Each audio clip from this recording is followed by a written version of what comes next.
ও ভাই, এটা কি ম্যাচ হইলো ভাই? সোহানি এটা কি ম্যাচ দিল ভাই?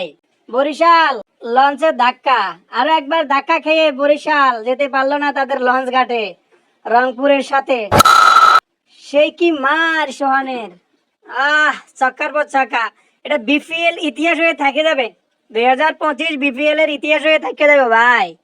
সোহানের সেই কি মার! লাস্ট ওভারে 26 লাগে, 26।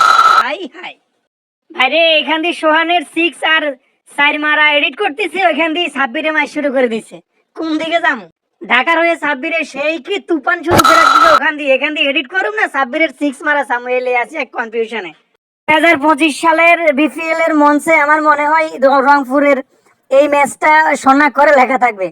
আর আজকে যদি আবার ঢাকা চট্টগ্রামের খেলার মধ্যে ঢাকা ঢাকা ক্যাপিটাল জিতে, তাহলে সাব্বিরের সিক্স গুলা ইতিহাস হয়ে থেকে যাবে। সেই কি মার! চোখের শান্তি।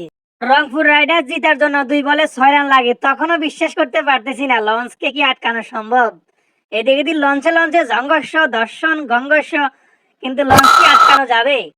তারপরে অবিশ্বাস্য এক ইনিংস ফিনিশিং করলো সোহান।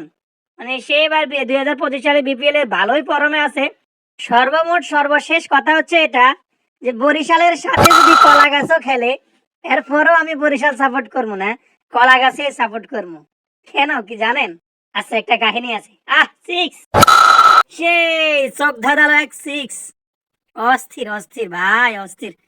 2025 সালে যদি উপভোগ করার মতো কোনো একটা ম্যাচ কেউ দেখেছে বলবো, সেটা হচ্ছে যে আজকের এই ম্যাচটা, বরিশাল বনাম রংপুর রাইডার্স।